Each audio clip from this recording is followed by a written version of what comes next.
ఐఐటీలో IIITలో BTech చేయాలనేది మీ డ్రీమా? అయితే ఇది ఇండియాలో ఒకే ఒక యూనివర్సిటీ వల్ల సాధ్యం. అదే జేకే లక్ష్మీపతి యూనివర్సిటీ. ఇప్పుడే సంప్రదించండి. 2026 మహానాడు సందర్భంగా వేదికను అలంకరించినటువంటి పెద్దలు, మన అందరి అభిమాన నాయకులు, నవ్యాంధ్రప్రదేశ్ నిర్మాత, భవిష్యత్తుకు దిక్సూచిగా నిలబడుతున్నటువంటి మన పరిపాలనకు నడిపిస్తున్న అభిమాన నేత, రాష్ట్ర ముఖ్యమంత్రి వర్యులు నారా చంద్రబాబు నాయుడు గారు, యువగల రథ సారథి, భవిష్యత్తుకు వారధి, Telugu Desam party national working president సోదరులు లోకేష్ అన్న గారు, రాష్ట్ర తెలుగుదేశం పార్టీ ప్రెసిడెంట్ పల్లా శ్రీనివాస్ గారు, వేదికను అలంకరించిన అతిరథ మహారథులు, ఈరోజు ప్రత్యక్షంగా ఈ కార్యక్రమంలో పార్టిసిపేట్ చేసిన వాళ్ళతో పాటు సుమారు 15 లక్షల మంది మన అధినేత ఒక్క పిలుపుతో రాష్ట్ర నలుమూలల నుంచి కార్యకర్త అన్నటువంటి ప్రతి వ్యక్తి కూడా ఈరోజు ఉన్నటువంటి పరిస్థితులను గౌరవిస్తూ ఈ క్లస్టర్ పద్ధతుల్లో ఏర్పాటు చేసినటువంటి ప్రతి మహానాడు కేంద్రాన్ని కూడా విజయవంతం చేయడానికి కథలు వచ్చినటువంటి మా పసుపు దళం, మా సోదర సోదరిమణులు, తెలుగుదేశం పార్టీ కుటుంబ సభ్యులు అందరికీ కూడా మరొక్కసారి ఈ వేదిక ద్వారా నా హృదయపూర్వకమైనటువంటి నమస్కారాలు తెలియజేసుకుంటున్నాను. ఈ యొక్క కార్యక్రమంలో అత్యంత ముఖ్యమైన కీలకమైనటువంటి తీర్మానం ఈ రాజకీయ తీర్మానం. పెద్దలు సీనియర్లు చాలామంది ఉన్నారు, వాళ్ళందరికీ కూడా గుర్తుంటుంది, ఒకప్పుడు ఈ రాజకీయ తీర్మానం ప్రవేశపెట్టినటువంటి వ్యక్తి నాన్నగారు స్వర్గీయ కింజరాపు ఎర్రన్నాయుడు గారు.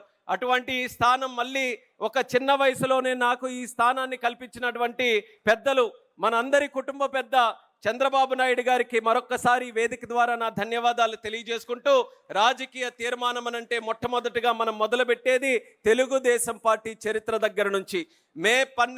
మార్చి 28, 1982లో ఆ రోజు ఒక రాజకీయ విప్లవంగా దేశ స్థాయిలోనే ప్రకంపనలు సృష్టించినటువంటి పార్టీ మన తెలుగుదేశం పార్టీ ఆవిర్భవించినటువంటి రోజుగా గుర్తు చేస్తున్నాను.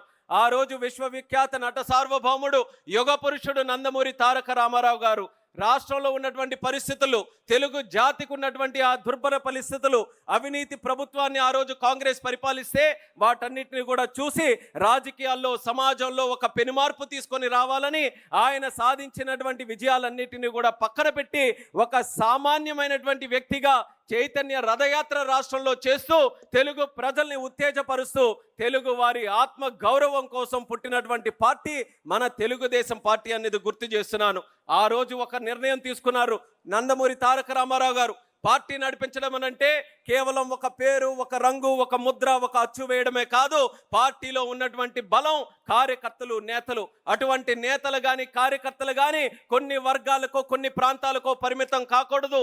రాష్ట్రంలో ఉన్నటువంటి నలుమూలలు ఎన్ని వర్గాలు ఉన్నా, ఎన్ని ప్రాంతాలు ఉన్నా, ఎన్ని జాతులు ఉన్నా అందరికీ కూడా సరి సమానంగా పొలిటికల్ రిప్రజెంటేషన్ ఇవ్వాలని బీసీలకి, ఎస్సీలకి, ఎస్టీలకి, మైనారిటీలకి దేశ స్థాయిలో ఏనాడు కలగనటువంటి గౌరవం మన తెలుగుదేశం పార్టీ ద్వారా యువకులకి, కొత్త వ్యక్తులకి ఆ రోజు నందమూరి తారక రామారావు గారు కల్పించారనేది కూడా ఈ సభాముఖంగా గుర్తు చేస్తున్నాను.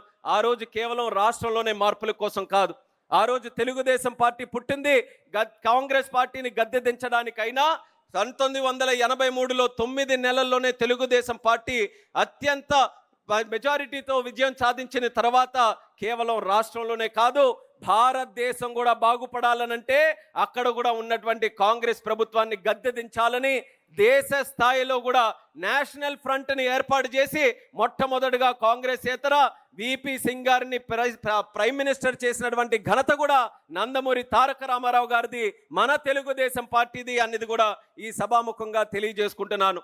ఆ రోజు నేషనల్ ఫ్రంట్తో మొదలైనటువంటిది తిరిగి చంద్రబాబు నాయుడు గారి అధ్యక్షతన యునైటెడ్ ఫ్రంట్ మనం పెట్టి దేవేగౌడ గారిని ప్రధానమంత్రి చేశాం, గుజరాల్ గారిని ప్రధానమంత్రి చేశాం, మళ్ళీ ఎన్డీఏ ప్రభుత్వంలో చేరి వాజ్పేయి గారిని ప్రధానమంత్రి చేశాం. ఈరోజు కూడా ఎన్డీఏ ప్రభుత్వంలో కొనసాగి ఈరోజు ప్రపంచ స్థాయిలోనే వరల్డ్ ఫేమస్ లీడర్గా ఈ భారతదేశాన్ని ఒక ఉన్నతమైనటువంటి స్థానంలో ముందుకు నడిపిస్తున్నటువంటి ప్రధానమంత్రి నరేంద్ర మోదీ గారు కూడా ఈరోజు సపోర్ట్ చేసి కేవలం రాష్ట్రాన్ని వరకు, కేవలం ప్రాంతం వరకు, కేవలం ఒక జాతి వరకు పరిమితం కాకుండా యావత్ భారతదేశానికి కూడా ఎన్నో విప్లవాత్మకమైనటువంటి రాజకీయ సంస్కరణలు తీసుకొని వచ్చినటువంటి ఘనత మన తెలుగుదేశం పార్టీదని తెలియజేసుకుంటున్నాను. ఎన్నో అవకాశాలు వస్తే ఒక సందర్భంలో ఒక కేంద్ర మంత్రిగా అవకాశం వస్తే ఆ కేంద్ర మంత్రి కూడా బడుగు బలహీన వర్గాలకి వెళ్ళాలని ఒక బీసీగా సాధారణ కుటుంబంలో ఉన్నటువంటి ఎర్రన్నాయుడు గారిని కేంద్ర స్థాయిలో కేబినెట్ మినిస్టర్గా చేసింది మన చంద్రబాబు నాయుడు గారు, తెలుగుదేశం పార్టీ. ఒక స్పీకర్గా అవకాశం వస్తే ఒక దళిత బిడ్డగా మన అమలాపురం నుంచి ఆ రోజు బాలయోగి గారిని కూడా ఆ శాసించేటటువంటి పార్లమెంటులో లోక్సభలో స్పీకర్గా పెట్టి మన తాలూకా ఘనతని చాటినటువంటిది మన చంద్రబాబు నాయుడు గారు, తెలుగుదేశం పార్టీ. అలాగే ఒక మైనారిటీ వ్యక్తిగా ఆ రోజు అబ్దుల్ కలాం గారిని ఆ ప్రభుత్వానికి సూచించి ఆయనకి కూడా దేశ ప్రెసిడెంట్గా కూడా ఆ రోజు చంద్రబాబు నాయుడు గారి తాలూకా ఆలోచనల ప్రకారం ఆ రోజు తెలుగుదేశం పార్టీ తాలూకా కాంట్రిబ్యూషన్ ఆ రకంగా ఉండిందని తెలియజేసుకుంటున్నాను. తెలుగుదేశం పార్టీ ఎప్పుడు కూడా ఒక ప్రాంతీయ పార్టీ అయినా, ఒక ప్రాంతం మీద ఒక ప్రేమ ఉన్నా దేశం మీద మాత్రం ఎప్పుడూ భక్తిని విడిచిపెట్టలేదు. దేశం బాగుంటే, దేశం బలంగా ఉంటే రాష్ట్రం బాగుంటుంది, రాష్ట్రం బలంగా ఉంటుందని కేంద్రం రాష్ట్రం మధ్యలో సత్సంబంధాలు ఎప్పుడు కూడా మెరుగుపడేటటువంటి విధంగానే తెలుగుదేశం పార్టీ ముందుకు నడిపిస్తూ కేంద్రం ఇచ్చేటటువంటి కార్యక్రమాలు కానీ, కేంద్ర నిధులు కానీ, కేంద్ర కార్యక్రమాలు కానీ మన తెలుగు ప్రజలకు అందరికీ కూడా అందించడానికి, ఒక సుస్థిరమైనటువంటి పరిపాలన అందించడానికి తెలుగుదేశం పార్టీ సిద్ధాంత రూపంగా నిరంతరం కూడా కృషి చేస్తూ ఉండిందని కూడా తెలియజేస్తున్నాను. కేవలం తెలుగుదేశం పార్టీ ఒక్కటే. చాలా మంది ఇక్కడ అన్ని రాజకీయ పరిస్థితులు తెలిసినటువంటి వారు ఉన్నారు. గత 44 సంవత్సరాలు మన తెలుగుదేశం పార్టీ చరిత్ర. ఈరోజు ఇండిపెండెంట్ ఇండియాని చూసుకుంటే 70కి పైగా సంవత్సరాలు ఉన్నటువంటి చరిత్ర. ఈ చరిత్రలో ఎన్నో రాజకీయ పార్టీలు పుట్టాయి, ఎన్నో ప్రాంతీయ పార్టీలు కూడా పుట్టాయి. ఈ దేశాన్ని ఏలాయి, అలాగే రాష్ట్రాలు కూడా ఏలాయి, కొన్ని ప్రాంతాలు కూడా ఏలాయి. కానీ 44 సంవత్సరాలుగా ఇన్ని సంక్షోభాలు ఎదుర్కొని అప్పటి నుంచి ఇప్పటి వరకు దేశ స్థాయిలో ఒక ప్రత్యేకమైనటువంటి గుర్తింపు సాధించిన ఏకైక పార్టీ మన తెలుగుదేశం పార్టీ అనేది గర్వంగా ఈ సభాముఖంగా తెలియజేసుకుంటున్నాను. ఎందుకనంటే కాలం మారుతుంది, తరాలు మారుతున్నాయి, ప్రధానమంత్రులు మారుతున్నారు, రాజకీయ పరిస్థితులు మారుతున్నాయి, దశాబ్దాలు మారిన తర్వాత అక్కడ ఆర్థిక పరిస్థితులు కూడా మారుతున్నాయి. మారుతున్న కొద్దీ మన తెలుగుదేశం పార్టీ, మన నాయకత్వం ఆ పరిస్థితులన్నీ కూడా తెలుసుకొని, అవగాహన చేసుకొని కాలానికి అనుగుణంగా మన పద్ధతులను కూడా మార్చుకుంటున్నాం. పద్ధతులు మార్చుకుంటున్నాం అనంటే పార్టీ మారడం అని కాదు. పద్ధతులు మార్చుకున్న సిద్ధాంతాలు మాత్రం ఎన్టీ రామారావు గారు ఏ సిద్ధాంతాలు మనకు అప్పచెప్పారో ఆ సిద్ధాంతాల ప్రకారమే మనం ముందుకు వెళ్తున్నాం. అయితే ఈరోజు ఈ రాజకీయ తీర్మానం చరిత్రతో పాటు మనం భవిష్యత్తు వైపు కూడా మనం చూపు వేయాలి. చరిత్రతో పాటు మనం నేర్చుకున్నటువంటి పాఠాలు మరొక్కసారి మనం తప్పులు చేయకుండా ముందుకు నడవాలి. ఈసారి రాజకీయ తీర్మానంలో మనం గుర్తించాల్సినటువంటి ఒక సంకల్పం ఉంది, ఒక కర్తవ్యం ఉంది. సంకల్పం ఏంటంటే సుస్థిరమైనటువంటి పరిపాలన అందించాల్సినటువంటి బాధ్యత ఈరోజు తెలుగుదేశం పార్టీ అధికారంలో ఉన్నందున మనందరి మీద ఉంది. సుస్థిర పరిపాలన మనం అందించాలనంటే దానికి తగ్గట్టు ఆ ఆలోచనలు వచ్చేటటువంటి బలమైన నాయకత్వం మనకు ఉండాలి. ఆ బలమైన నాయకత్వం ఎన్టీఆర్ గారి దగ్గర నుంచి, సిబిఎన్ గారి దగ్గర నుంచి రేపు భవిష్యత్తులో ఉజ్వలమైనటువంటి భవిష్యత్తు మన రాష్ట్రానికి అందించబోతున్నటువంటి లోకేష్ అన్న గారి వరకు కూడా మనం ఎక్కడా కూడా నిస్సందేహంగా మనం చెప్పొచ్చు, బలమైనటువంటి నాయకత్వం మన తెలుగుదేశం పార్టీకి ఉంది. ఎన్టీ రామారావు గారు మొదలుపెట్టినప్పుడు పార్టీ తాలూకా ఒక సిద్ధాంతం ఉండేది, సమాజమే దేవాలయం, ప్రజలే దేవుళ్ళు. ఆ రోజు ఆత్మ గౌరవం కోసం తెలుగుదేశం పార్టీని స్థాపించి గుడ్ గవర్నెన్స్ కానీ, కొన్ని వెల్ఫేర్ స్కీమ్ సంక్షేమ పథకాలు కానీ ఆ రోజు దేశంలో ఎక్కడా జరగని విధంగా మన రాష్ట్రంలో ఎన్టీ రామారావు గారు మొదలుపెట్టారు. మళ్ళీ చంద్రబాబు నాయుడు గారు వచ్చిన తర్వాత నేను చెప్పాను పద్ధతులు మారుతున్నాయని. ఆ రోజు సమాజమే దేవాలయం, ప్రజలే దేవుళ్ళనంటే చంద్రబాబు నాయుడు గారు వచ్చిన తర్వాత every crisis is an opportunity, ప్రతి సంక్షోభం కూడా మనకు ఒక అవకాశం లాంటిది, దాన్ని మలుచుకోవాలని ఫ్యూచరిస్టిక్ టెక్నాలజీస్కి మన తెలుగు జాతి ఒక వేదికగా తయారు చేయడం, అలాగే డెవలప్మెంట్ అని ఎప్పుడూ లేనిది ఒక పదం రాజకీయాలకి తోడు చేసినటువంటి వ్యక్తి మన చంద్రబాబు నాయుడు గారు. ఆ పదం ఏంటంటే విజన్ అనేటటువంటి పదం. ఎందుకనంటే ఏ రాజకీయ నాయకుడైనా, ఏ పార్టీ అయినా సరే రాజకీయాలతో సత్సంబంధాలు ఉన్నప్పుడు 5 సంవత్సరాలకి వచ్చేటటువంటి ఎలక్షన్ల వరకే చూసేవాడు, కానీ ఎలక్షన్లు దాటి జనరేషన్స్ వరకు చూసినటువంటి ఏకైక వ్యక్తి చంద్రబాబు నాయుడు గారు. అందుకనే 5 సంవత్సరాలకు వచ్చే ఎలక్షన్లు విడిచి 20, 30, 40 సంవత్సరాల వరకు చూపించేటటువంటి విజన్ని అందుకొని ఆ చంద్రబాబు నాయుడు గారు ముందుకు వచ్చారు. దానితో పాటు ఈరోజు కొత్త తరం వచ్చింది, యువతరం వచ్చింది. యువతరం అని అంటేనే స్పీడ్తో కంపేర్ చేస్తూ ఉంటాం. అందుకనే ఈజ్ ఆఫ్ డూయింగ్ బిజినెస్ నుంచి స్పీడ్ ఆఫ్ డూయింగ్ బిజినెస్ చేస్తూ 2 సంవత్సరాల్లోనే అక్షరాల 24 లక్షల కోట్ల రూపాయలు మన ఆంధ్రప్రదేశ్ రాష్ట్రానికి తీసుకొని వచ్చి ఒక కొత్త చరిత్రకి, ఒక కొత్త వరవడికి శ్రీకారం చుట్టినటువంటి వ్యక్తి అన్న లోకేష్ అన్న గారు అన్నది కూడా తెలియజేస్తున్నాను. ఈయన తాలూకా పద్ధతుల్లో జాబ్ క్రియేషన్, అలాగే ఎడ్యుకేషన్ ఒక ప్రధానమైనటువంటి సెక్టర్గా ఎంచుకున్నారు. ఆయన కూడా చాలా సందర్భాల్లో చెప్పారు, రాజకీయాల్లో ఒక మినిస్టర్ పదవి తీసుకున్నటువంటి వ్యక్తులు అత్యంత దూరంగా దేనికైనా ఉంటున్నారనంటే ఎడ్యుకేషన్ మినిస్ట్రీకి. సర్వసాధారణంగా ఎవరు కూడా ముట్టుకోరు, కానీ స్వయంగా లోకేష్ అన్న బాధ్యత తీసుకున్నాడు. ఆ బాధ్యత ఆయన కోసమేనే కాదు, ఆయన గురించని కాదు, ఈ రాష్ట్రంలో రేపు భవిష్యత్తు తరం చక్కగా తయారవ్వాలనంటే మన క్లాస్ రూములు బాగుపడాలి. ఆ క్లాస్ రూములు బాగుపడాలనంటే నాలాంటి ఒక వ్యక్తి దానికి ఉంటూ ఒక ఫోర్స్గా ముందుకు నడిపించాలని ఈ క్లాస్ రూముల్లో కూడా ఈరోజు పెనుమార్పులు, మన పిల్లలకి ఉజ్వలమైనటువంటి భవిష్యత్తు ఇచ్చే విధంగా క్లాస్ రూములు కూడా ఈరోజు తయారు చేస్తున్నారు. ఇది ప్రభుత్వ పరంగా ఒక ఆలోచన పరంగా నిర్ణయాలైతే, పార్టీ పరంగా కూడా కొన్ని ఈ ఆలోచనలో కూడా మనం పద్ధతుల్లో కొన్ని మార్పులు తీసుకొని వచ్చాం. ఎన్టీ రామారావు గారు ఆత్మగౌరవం అయితే చంద్రబాబు నాయుడు గారు ఆత్మవిశ్వాసం పెంచారు. అలాగే లోకేష్ అన్న గారు ఈరోజు మనోధైర్యం పెంచుతున్నారు అన్నది కూడా ఈ సభాముఖంగా తెలియజేసుకుంటున్నాను. అలాగే ఎన్టీ రామారావు గారు ఉన్నప్పుడు మనకందరికీ అన్ని కార్యక్రమాలు, ముఖ్యంగా బీసీలకి సంబంధించి ఒక సోషల్ ఇంజనీరింగ్ అనే కాన్సెప్ట్ని ఆ కింద స్థాయి నుంచి వ్యక్తుల్ని ముందుకు తీసుకొని రావాలి, సోషల్ ఎకనామిక్ పొలిటికల్ రిప్రజెంటేషన్ వాళ్ళకందరికీ కూడా క్రియేట్ చేయాలని ముందుకు తీసుకొని వస్తే మళ్ళీ ఆ యొక్క జాతిని, తెలుగు జాతిని చంద్రబాబు నాయుడు గారు విశ్వఖ్యాతి కింద మన పిల్లలు చదువుకొని ప్రపంచంలో ఉన్నతమైనటువంటి కంపెనీల్లో చేయాలి, సిఇఓలుగా అక్కడ కూడా పరిపాలన చేయాలని ఆ స్థాయికి, ఆ అవకాశానికి వాళ్ళు కల్పించారు. మళ్ళీ ఈరోజు లోకేష్ అన్నగారు ఆధ్వర్యంలో మళ్ళీ తెలుగు జాతి ఒక ప్రపంచ స్థాయిలోనే ఒక ప్రత్యేకమైనటువంటి గుర్తింపు సాధించే విధంగా ఆయన కూడా ఈరోజు కార్యక్రమాలు చేస్తున్నారు. సో ఏదైతే నాయకత్వ పరంగా ఈ 3 బలాలు కూడా ఉన్నాయో, ఈ నాయకత్వ బలాలతో మన స్థిరత్వమైనటువంటి పరిపాలన మనం అందించడానికి అన్ని రకాలుగా అడుగులు వేస్తున్నాం. ఈ స్థిరత్వమైనటువంటి పరిపాలన ఉండాలనంటే ఒక పక్కన నాయకత్వంతో పాటు మరొక పక్కన అసలైనటువంటి సంస్కరణలు. మీ తెలుగుదేశం పార్టీ ఒక్కటే సంస్కరణలు ఎప్పుడైనా చేసినా సరే కేవలం పేపర్ల వరకో, ఫోటోల వరకో, లేకపోతే నామమాత్రానికోనే కాదు. తెలుగుదేశం పార్టీ ఎప్పుడు సంస్కరణలు చేసినా సరే మన గ్రాస్ రూట్ నుంచి, క్షేత్రస్థాయి నుంచి, గ్రాస్ రూట్ నుంచి గ్లోబల్ స్టాండర్డ్స్ వరకు ప్రతి ఒక్కటి కూడా సైంటిఫిక్గా అధ్యయనం చేసి ఒక పథకం తీసుకొని వచ్చిన, ఒక స్కీమ్ తీసుకొని వచ్చిన, ఒక కార్యక్రమం మనం ఏదైనా చేసినా సరే ఆ సంస్కరణ గ్రామీణ ప్రాంతాల్లో గ్రాస్ రూట్ లెవెల్లో ఉన్నటువంటి సామాన్య పౌరుడికి ఏ రకంగా అది ప్రభావం చూపుతుందన్న ఆలోచనతోనే ఎన్నో విప్లవాత్మకమైనటువంటి సంస్కరణలు తీసుకున్నాం. Social reforms, political reforms, economic reforms, infrastructure reforms, అలాగే అగ్రికల్చర్ రిఫార్మ్స్, ఆఖరికి అన్ని రకాలుగా రిఫార్మ్స్ తీసుకొని, ఎకనామిక్ రిఫార్మ్స్, పొలిటికల్ రిఫార్మ్స్ తీసుకొని వచ్చి మన ఆంధ్రప్రదేశ్ రాష్ట్రాన్ని ఎప్పుడు తెలుగుదేశం పార్టీ పరిపాలించిన ఒక సుస్థిరమైనటువంటి పరిపాలన మనం అందించగలిగాం. అయితే మనకి కావలసినటువంటిది కేవలం మన సంకల్పం సుస్థిర పరిపాలన మాత్రమే కాదు, మనకు ఒక కర్తవ్యం కూడా ఉంది. అదే మన రాజకీయ తీర్మానంలో 2వ భాగం. ఒక పక్కన మన కర్తవ్యం సుస్థిర పరిపాలన అందించాలనంటే, మరొక పక్కన మన సంకల్పం సుస్థిర పరిపాలన అయితే మన కర్తవ్యం నిరంతర పరిపాలన కూడా మనకు ఉండాలి. కంటిన్యూటీ ఇన్ గవర్నమెంట్ మనకు ఉండాలి. మనం ఎందుకు ఈరోజు బాధపడుతున్నాం? 5 సంవత్సరాలు విధ్వంస పరిపాలన వచ్చిన తర్వాత ఆ నష్టం ఏదో రాజకీయ పార్టీగా మనకు మాత్రమే నష్టం కాదు, యావత్ తెలుగు జాతి కూడా ఈరోజు సర్వనాశనమై కూర్చున్న సందర్భంలో మళ్ళీ చంద్రబాబు నాయుడు గారు ఆ డిస్ట్రక్షన్ అంతా కూడా తన భుజాల మీద వేసుకొని మళ్ళీ మెట్టుకు మెట్టు కట్టుకుంటూ కోటలాగా కడుతున్నారు.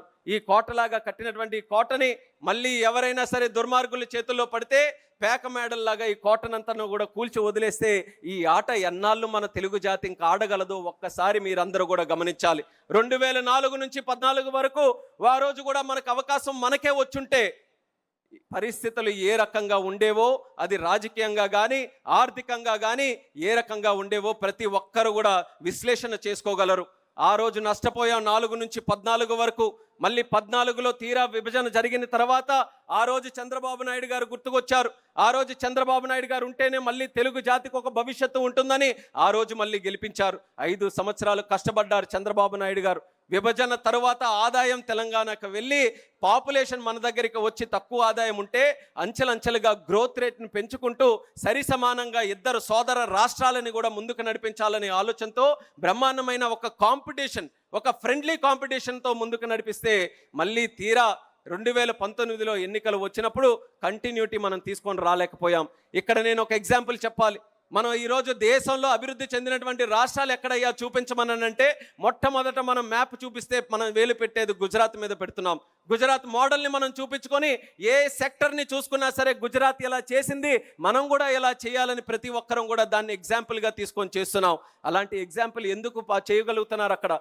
అక్కడ 5 సార్లు కంటిన్యూస్గా వాళ్ళు ప్రభుత్వం వచ్చిన తర్వాత ఈరోజు ఎలాంటి ప్రోగ్రామ్ చేసినా సరే ఎక్కడ పాలసీ పెరాలిసిస్ లేకుండా, డెవలప్మెంట్ డీరైల్మెంట్ లేకుండా, ఆ రోజు 2002లో బీజేపీ ప్రభుత్వం అక్కడ వస్తే వాళ్ళు ఏ విజన్తోనైతే ప్రభుత్వం ముందుకు నడిపిస్తున్నారో ఆ కంటిన్యూటీతో ఈ రోజు వరకు కూడా కొనసాగుతుంది. కాబట్టి గుజరాత్లో ఏ డెవలప్మెంట్ ఎజెండా తీసుకొని వచ్చినా పూర్తి సహకారం వాళ్ళకు అందుతుంది.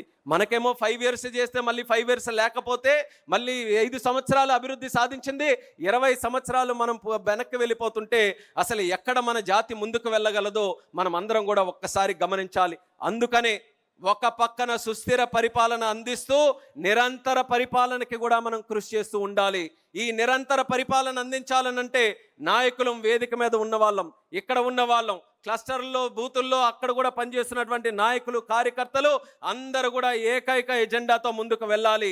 చిన్న ఎలక్షన్ దగ్గర నుంచి పెద్ద ఎలక్షన్ వరకు, ఎలక్షన్లు అంటే 5 సంవత్సరాలు వచ్చేవే కాదు, ఏ ఎలక్షన్ వచ్చినా సరే ప్రతి ఎలక్షన్ కూడా అత్యధికమైనటువంటి మెజారిటీతో గెలిపించే బాధ్యత కార్యకర్తలు, నాయకులు అందరం కూడా కలిసికట్టుగా తీసుకొని ఈ తెలుగుదేశం పార్టీ ఎల్లప్పుడూ కూడా ముందంజలో ఉండేటటువంటి కార్యక్రమం చేస్తూ ఉంటే అప్పుడు ఎక్కడా కూడా మనకి డీరైల్మెంట్ అనేది లేకుండా కంటిన్యూటీ ఇన్ గవర్నమెంట్ కూడా మనం సాధించే పరిస్థితుల ప్రకారం. ఎందుకనంటే తెలుగుదేశం పార్టీ 44 సంవత్సరాలైనా సరే నిత్య యవ్వనంతో ముందుకు నడిచే పార్టీ. ఎందుకనంటే యూత్ని ఎప్పటికప్పుడు మనం ఇన్వాల్వ్ చేస్తున్నాం. ఈరోజు పెద్ద ఎత్తున లోకేష్ అన్న గారు కూడా వర్కింగ్ ప్రెసిడెంట్ అవ్వడం వల్ల జెన్జీ కానీ, యువతరం కానీ, రేపు రాబోతున్నటువంటి యువతరం కానీ అందరూ కూడా ఎంతో ఆసక్తిగా ఈ తెలుగుదేశం పార్టీ వైపు చూస్తున్నారు. అదే నాయకులకి కానీ, గ్రామీణ ప్రాంతాల్లో మనం పనిచేస్తున్నటువంటి కార్యకర్తలకు కూడా పిలుపునిస్తున్నాం. యువతని ఎక్కడికక్కడ ఇన్వాల్వ్ చేయండి. యువత తాలూకా మాటని, యువత తాలూకా వాయిస్ని మన పార్టీలో కూడా ఎక్కడికక్కడ బలంగా బయటకు వచ్చే విధంగా వాళ్ళకి కూడా అవకాశం ఇవ్వాలని సందర్భంగా తెలియజేస్తున్నాను. అలాగే స్త్రీలు అత్యంత ముఖ్యమైనటువంటి వారు. స్త్రీలు బలపడితే కుటుంబం బలపడుతుంది, కుటుంబం బలపడితే రాష్ట్రం, దేశం బలపడుతుంది, సమాజం బలపడుతుంది అని నమ్మేటటువంటి సిద్ధాంతం మన తెలుగుదేశం పార్టీది. అటువంటి స్త్రీల కోసం మనం 3 తరాలుగా ఉన్నటువంటి నాయకులు చేసినటువంటి కార్యక్రమాలు చూస్తే ఎన్టీ రామారావు గారు ఉన్నప్పుడు స్త్రీలను గుర్తించి ఆస్తిలో సమాన హక్కులు వాళ్ళు కల్పించారు. చంద్రబాబు నాయుడు గారు ఉన్నప్పుడు స్త్రీలను గుర్తించి ఎకనామిక్ ఎంపవర్మెంట్ కింద డ్వాక్రా సంఘాలు పెట్టారు. మళ్ళీ ఈరోజు అదే లోకేష్ అన్న స్త్రీలను గుర్తించి చరిత్రాత్మకమైనటువంటి నిర్ణయం తీసుకొని 33% పొలిటికల్ రిజర్వేషన్ ఎలక్షన్లో కల్పించినటువంటి పార్టీగా ఈ తెలుగుదేశం పార్టీని ముందుకు నడిపించున్నారు. ఇప్పుడే అచ్చెన్నాయుడు గారు కూడా మాట్లాడుతూ చెప్పారు, మరొక పక్కన ఒక 3 జనరేషన్లో ఉన్నటువంటి ఎగ్జాంపుల్ తీసుకొని వేట కొడవళ్ళ నుంచి, కత్తుల నుంచి, గొడ్డల వరకు వస్తే మనమేమో ఆస్తిలో సమాన హక్కులు కల్పిస్తూ, డ్వాక్రా సంఘాలకు ఇస్తూ, పొలిటికల్ ఎంపవర్మెంట్ ఇస్తూ 33% చేస్తున్నాం. ఎక్కడైనా ఒక కంపారిజన్ ఉందా ఈ 2 ఫ్యామిలీస్కి కానీ, ఈ 2 పార్టీస్కి కానీ, ఈ 2 సిద్ధాంతాలకి కానీ అనేది ప్రజలు కూడా ఆలోచించమని ఈ సందర్భంగా కోరుతున్నాను.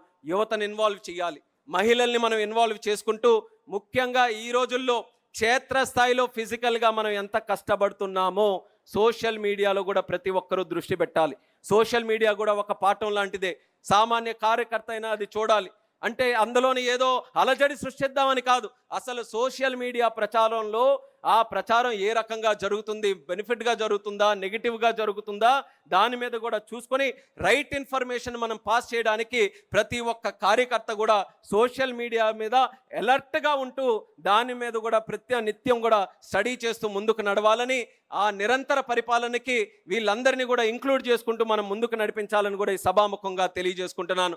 అయితే 2019 నుంచి 24 వరకు ఆ రోజు ఉన్నటువంటి విధ్వంస పరిపాలన మనం చూసాం. ఆ రోజు ఉన్నటువంటి ప్రిజనరీ పరిపాలన నుంచి ఈ రోజు ఒక విజనరీ పరిపాలనకు మనకు వచ్చాం. ప్రిజనరీ పరిపాలనలో గొడ్డలి వస్తే విజనరీ పరిపాలనలో గూగుల్ వచ్చింది. ఆ రోజు ప్రిజనరీ పరిపాలనలో గంజాయి వస్తే ఈరోజు విజనరీ పరిపాలనలో మనకి ఏఎంఎన్ఎస్ కానీ యాంకా కానీ ఇలా రకరకాల ఇన్వెస్ట్మెంట్స్ యువతకి కాన్ఫిడెన్స్ ఇచ్చి ఉద్యోగాలు ఇచ్చేటటువంటి అవకాశం వచ్చింది. ఆ రోజు ప్రిజనరీ పరిపాలనలో డెడ్ బాడీలు డోర్ డెలివరీ చేస్తే ఈరోజు విజనరీ పరిపాలనలో ఫోన్ల ద్వారా వాట్సాప్ గవర్నెన్స్ డెలివరీ మనం చేస్తున్నామన్నది కూడా తెలియజేస్తున్నాను. ఆ రోజు శవాల మీద రాజకీయాలు చేస్తే ఈరోజు యువతకి ఉపాధి అవకాశాలు మనం ఇస్తున్నాం. ఆ రోజు 3 మొక్కలాట ఆడితే ఈరోజు ప్రజా రాజధాని అమరావతిని మనం తీర్చిదిద్దుతున్నాం. ఆ రోజు సంక్షోభం ఉంటే ఈరోజు సంక్షేమంతో ముందుకు వెళ్తున్నాం. అది ప్రిజనరీకి విజనరీకి ఉన్నటువంటి తేడాన్ని తెలియజేస్తున్నాను. ఈరోజు కేంద్ర మంత్రిగా ఒక అవకాశం వచ్చిన తర్వాత 2024 తర్వాత 2 డావోస్ కార్యక్రమాలు జరిగాయి. డావోస్లో వెళ్ళిన మొట్టమొదటి సంవత్సరం వెళ్ళాం. జనవరి 2025 ముఖ్యమంత్రి గారితో కొన్ని కార్యక్రమాల్లో కూర్చున్నాం. అన్న లోకేష్ అన్న గారు కూడా ఉన్నారు. ఆ రోజు ప్రపంచ స్థాయిలో ఎన్నో కంపెనీలన్నీ కూడా మనం పిలుచుకొని, అయ్యా ఒక్కసారి రండి, ఆంధ్రప్రదేశ్ తాలూకా స్టాల్ ఉంది, ఒక్కసారి కలిసి మా దగ్గర ఏ అవకాశాలు ఉన్నాయని చూడండి అంటే చాలామంది అంత ఇంట్రెస్టెడ్గా చూపించలేదు. అంత యాక్టివ్గా మన దగ్గర రావడానికి అంత సుముఖంగా లేరు. అయినా కొంతమంది వచ్చిన తర్వాత తీరా మనం అన్ని రకాల అవకాశాలు, మన గవర్నెన్స్, మన పరిపాలన, మన పార్టీ యొక్క విధి విధానాలు అన్నీ కూడా చెప్పిన తర్వాత ఇది సరే, మళ్ళీ తర్వాత మీ ప్రభుత్వం మారిపోతే మా పరిస్థితి ఏంటన్నటువంటి క్వశ్చన్ ఆ రోజు 2025లో అడిగారు. అలాగే ఢిల్లీలో కూడా వెళ్ళాం. జూన్లోనే మనం అందరం కూడా స్వేరింగ్ ఇన్ చేసిన తర్వాత ముఖ్యమంత్రిగా మొదటి 3-4 నెలలు కేంద్ర ప్రభుత్వాన్ని దగ్గరికి వచ్చి ఏ మంత్రి గడప తొక్కినా సరే ఆ రోజు ముఖ్యమంత్రిగా ఒక 5-6 పేపర్లు తీసుకొని వెళ్ళి మా రాష్ట్రానికి నిధులు రావాలి, మా రాష్ట్రానికి కార్యక్రమాలు జరగాలని ఏ మంత్రి దగ్గరికి వచ్చినా చంద్రబాబు నాయుడు గారు 5 కాగితాలు ఇస్తే ఆ కేంద్ర మంత్రులందరూ 10 కాగితాలు ఇచ్చేవారు. మీ 5 సంవత్సరాలు అక్కడ రాష్ట్రంలో జరిగినటువంటి పరిపాలన వల్ల ఎంత నష్టం మాకు జరిగిందో అని చెప్పి ఇది సరిచేయండి అని చెప్పి కేంద్ర మంత్రులు తిరిగి ఇచ్చే పరిస్థితి జూన్ 2024 ఉండేది. ఆ పరిస్థితి నుంచి దావోస్ 2026కి వెళితే అదే దావోస్లో ఆంధ్రప్రదేశ్ స్టాల్ పెడితే ఇండియా స్టాల్ కంటే ఆంధ్రప్రదేశ్ స్టాల్లో తాకిడి ఎక్కువ ఉంది. అందరికీ కూడా ఒక నమ్మకం క్రియేట్ అయ్యి మనం ఎక్కడైనా సరే, అది కేవలం భారతదేశంలో ఉన్న రాష్ట్రాలతోనే కాంపిటీషన్ కాదు. దావోస్ అని అంటే 140కి పైగా దేశాలన్నీ కూడా అక్కడ స్టాల్స్ పెట్టుకొని ఉంటాయి. Saudi Arabia, UAE, England, America అందరి తాలూకా స్టాల్స్ ఉన్నా సరే పెద్ద ఇన్వెస్ట్మెంట్స్, గూగుల్ లాంటి investment, data centre investment, quantum లాంటి ఇన్వెస్ట్మెంట్, డిఫెన్స్లో, ఏరోస్పేస్లో, డ్రోన్స్లో ఏ సెక్టర్ చూసుకున్నా సరే ప్రతి ఒక్కరూ ఆంధ్రప్రదేశ్ని నమ్మి మన దగ్గర లక్షల కోట్ల ఉపాధి అవకాశాలు కల్పించే పెట్టుబడులు తీసుకొని వచ్చారనంటే దానికి కారణం చంద్రబాబు నాయుడు గారి మీద ఉన్న నమ్మకం, ఆయన పరిపాలన మీద ఉన్నటువంటి నమ్మకం. ఒక్క సంవత్సరంలో 5 సంవత్సరాలు వాళ్ళు చేసినటువంటి విధ్వంసాన్ని తిప్పికొట్టి మళ్ళీ బ్రాండ్ ఆంధ్రప్రదేశ్ని తయారు చేశారు. అలాగే ఈరోజు ఢిల్లీ కూడా వెళ్తున్నాం కదా. ఢిల్లీలో కేంద్ర మంత్రుల దగ్గరికి వెళ్తే వాళ్ళు సమస్యలు చెప్పడం కాదు, ఆ రోజు చెప్పేవారు 5 సంవత్సరాల ప్రాబ్లమ్స్ ఏంటని.